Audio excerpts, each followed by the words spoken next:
నమస్కారం అండి, this is #you.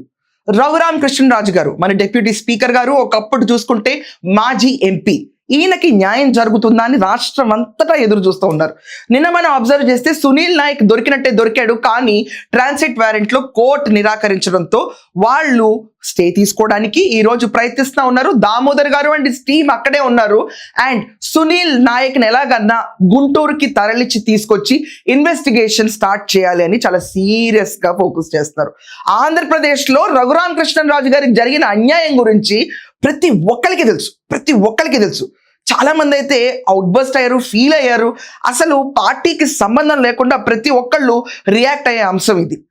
ఆయనని హింసించిన విధానం చూస్తే ఔరా ఇదా రాక్షసత్వం, ఇదా రాక్షస పాలన అంటే ఒక విరక్తి మొదలైంది జగన్మోహన్ రెడ్డి పైన. ఇది ఫ్యాక్ట్. జగన్మోహన్ రెడ్డి టెన్యూర్లో కస్టోడియల్ టార్చర్ అంటే ఎలా ఉంటుందో దానికి కళ్ళకు కట్టినట్టు నిదర్శనం చూపించింది రఘురామ్ కృష్ణరాజు గారి కేసు.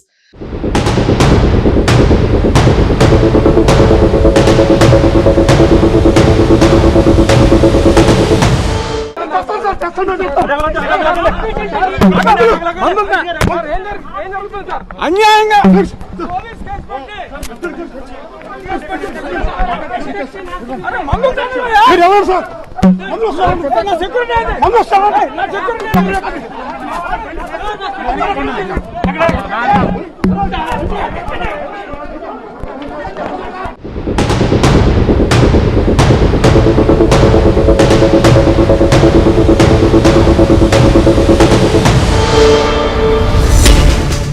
దీంట్లో సునీల్ కుమార్ అవనండి, సునీల్ నాయక్ అవనండి, ఆఖరికి తులసి అవనండి, ఎవరికి వాళ్ళ రోల్స్ చాలా క్లియర్ గా ప్లే చేసి ఆఖరికి తులసి లాంటి వాడైతే రఘురామ్ కృష్ణరాజు గారి పైన కూర్చుని ఆయన గుండె పైన బాది ఆయన నేను చనిపోతాను ఈ క్షణం అని అనుకున్న తరుణంకి తీసుకెళ్లారు. ఇన్ఫాక్ట్ కొంచెం దేవుడు ఉన్నాడు కాబట్టి ఆ రోజు ఆయన బయటపడ్డారు, లేకపోతే లోపలే మరణించి ఉండేవాళ్ళు ఖచ్చితంగా.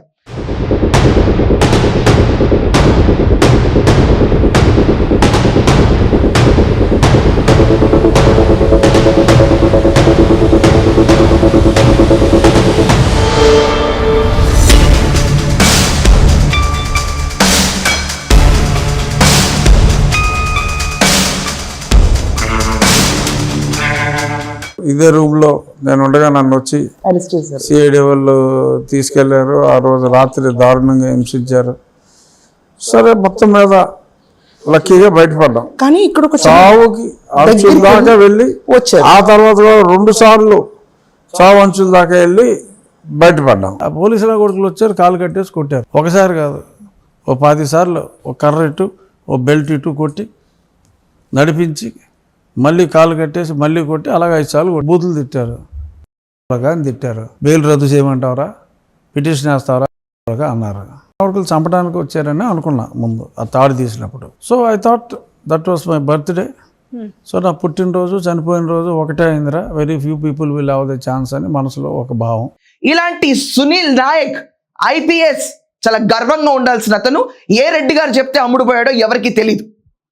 ప్రభుత్వాలు వస్తుంటాయి పోతుంటాయి, కానీ సునీల్ నాయక్ లాంటి వాళ్ళు పోలీస్ డ్యూటీస్ సరిగ్గా నిర్వహిస్తే ఈ రోజు గతి పట్టుండేది కాదు. ఈ సునీల్ నాయక్ ఒక సంచలనమైన ట్వీట్ చేశాడు. ఆ ట్వీట్ ఒకసారి చూద్దాము ఏంటి ట్వీట్ అన్నది. క్రిస్టల్ క్లియర్ గా లెట్స్ ఎగ్జామిన్. ఇది 8 minutes బ్యాక్ సునీల్ నాయక్ చేసిన ట్వీట్. ఇక్కడ మనం అబ్జర్వ్ చేస్తే సునీల్ నాయక్ ఇస్ కాస్ట్, ఇక్కడ అబ్జర్వ్ చేయండి, మై క్రైమ్ కాస్ట్ కార్డ్ వాడేశాడు ఇక్కడ క్రిస్టల్ క్లియర్ గా. Very good move. Is being Born as N ST a sin, again reimposing on caste.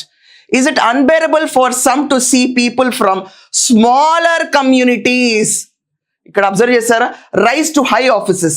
In 2024 FIR, my name was not mentioned there. I was deliberately dragged into a 2021 incident in which I had no role. నాకు సంబంధమే లేదు. Falsely branded as wanted. Was I an accused then?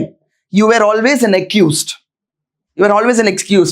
ఇక్కడ చూస్తే Sunil Naik IPS seriously బీహార్లో ఈరోజు ఆయన arrest చేద్దామని వెళ్తే గుంపుగుడిగా పోలీస్ ఫోర్స్ అంతా వచ్చేసి అసలు 500 మందికి పైగా వచ్చి ఏపీ టీంని వాళ్ళ కర్తవ్యాలు వాళ్ళు నిర్వర్తించేటప్పుడు అడ్డుకోవడం, ఇతని కోసం ఇంత ఒక జనాలు ముఠాగా రావటం పోలీసులు. అండ్ ఇక్కడ తీసుకొచ్చి క్రిస్టల్ క్లియర్ గా caste cut. Nobody wants to take a caste in an issue. అసలు కాస్ట్కి ఏం సంబంధం నాకు అర్థం కావట్లా. ఒకళ్ళని కొట్టిన దాడి పైన కాస్ట్ కార్డ్ ఎందుకు వస్తుంది ఇక్కడ? రఘురామ్ కృష్ణరాజు గారి గురించి ఆ రోజు జరిగిన కస్టోడియల్ టార్చర్లో you are one of the prime accused అని ఈరోజు అనుకుని ఇన్వెస్టిగేట్ చేద్దాం అనుకుంటే why is caste card coming? ఇంకొకటి చూపిస్తాను. ఐపీఎస్ అధికారి సునీల్ కుమార్ ఎక్స్లో సంచలన ట్వీట్. ఓకే, నేను ఎస్టీగా పుట్టడమే నా నేరమా? సునీల్ నాయక్. Caste card. రఘురామ కేసులో ఉద్దేశపూర్వకంగా నన్ను ఇరికించారు సునీల్ నాయక్.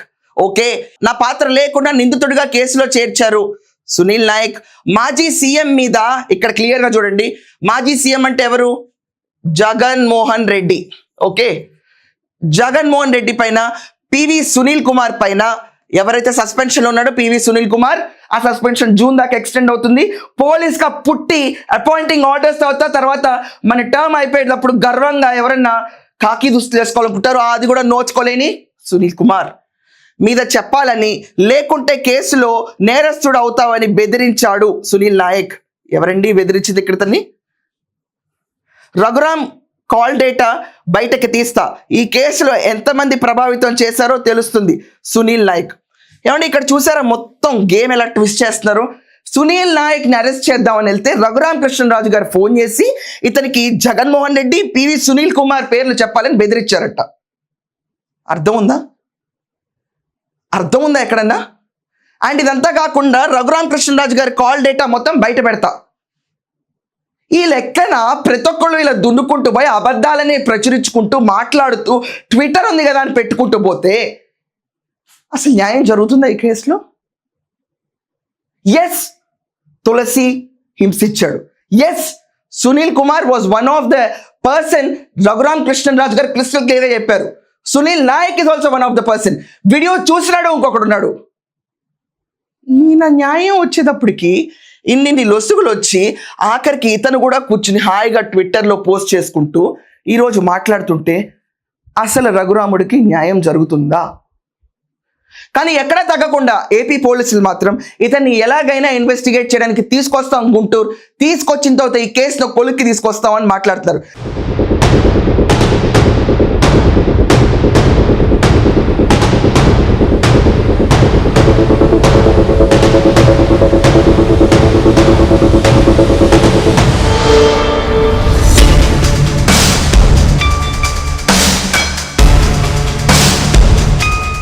కానీ ఇలాంటి ట్వీట్లు ఏంటి? ఈ ట్వీట్ చూసారు కదా, చూసిన తర్వాత మీ అందరికీ దీంట్లో నిజం ఉందని అనిపిస్తుంది ఎక్కడన్నా? అనిపిస్తే కమెంట్స్లో అదే రాయండి. లేదు, ఇదంతా పక్కా ప్రణాళికతో ఎక్కడా కూడా ఆ అంతిమంగా చూసి నవ్విన క్యాండిడేట్ ఎవడైతే ఉన్నాడో అతని పేరు రాకుండా ఎక్కడ తీసుకొచ్చి ఇన్వెస్టిగేట్ చేస్తే పేర్లు బయటకు వస్తే అన్న భయంతో చేస్తున్న డ్రామాలాగా మీకు అనిపిస్తుందా? అది అనిపించినా కూడా కమెంట్లో మెన్షన్ చేయండి. That's all for now. Thank you.